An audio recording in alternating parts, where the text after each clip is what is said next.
Good morning. It's Sunday, June 8th. And every time I have to produce a rant, I go and do some research and find something extremely interesting to talk about. At least I think it's interesting.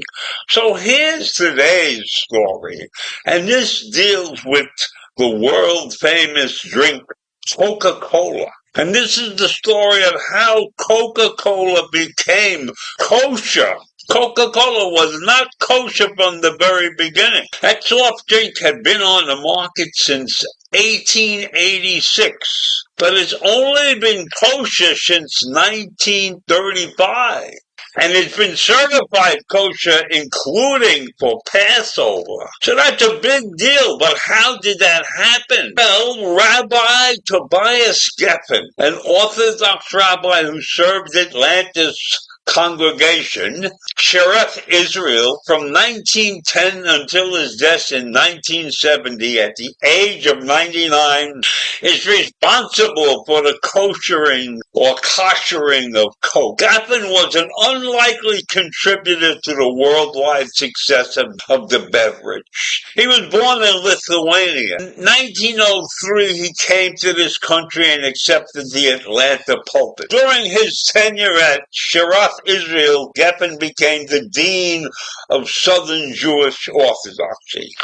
And millions of Eastern European Jews who immigrated to the United States from Poland and Lithuania and Russia and Ukraine and elsewhere in Eastern Europe before World War I became more Americanized, and they wanted to increasingly partake of real American life, including consuming American foods and beverages. And maybe seltzer water might have been the preference for many traditional Jewish immigrants. Their rapidly assimilating children and grandchildren demonstrated their Americanization by drinking Coke. And because he lived in Atlanta, where the Coca-Cola Company was headquartered, Rabbi Geffen received letters from several Orthodox rabbinic colleagues around the nation asking whether it was, according to Jewish law, permissible to consume Coca-Cola. Uncertain of the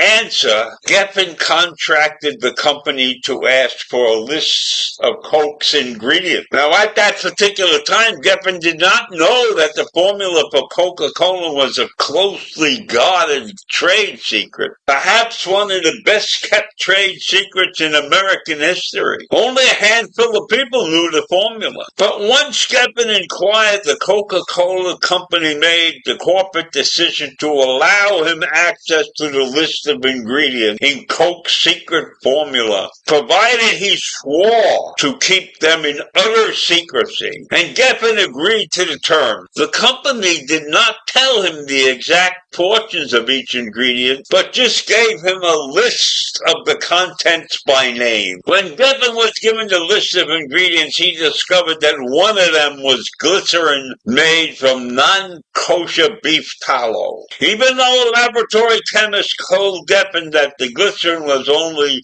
present a little bit per thousandth in the formula, 1 part in 60 is enough to dilute the kosher certification.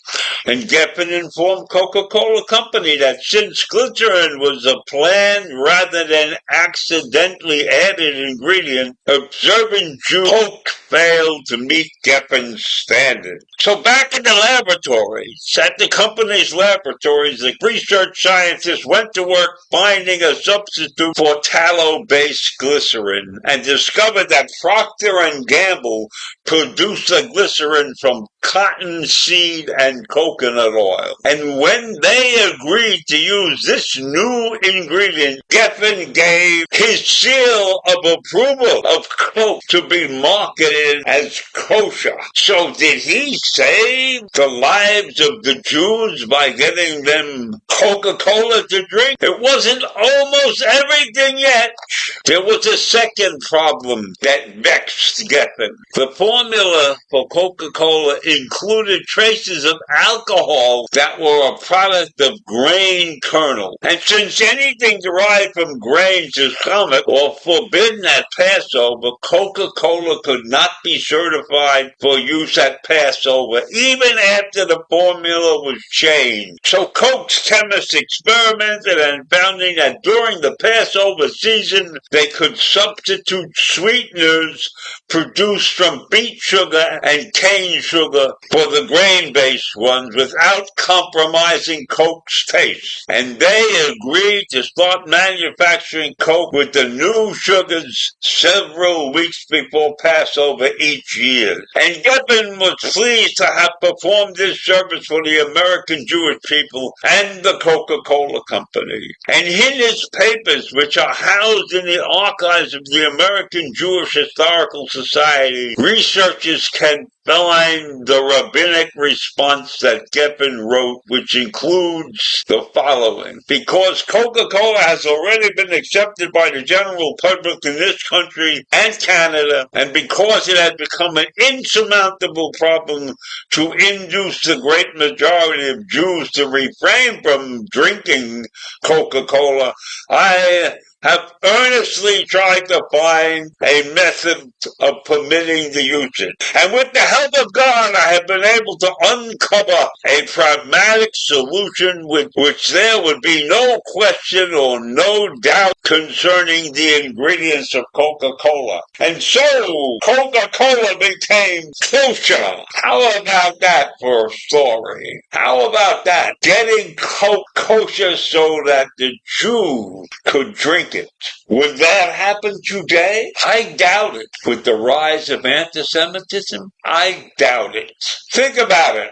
Have a great day. Take care. Bye.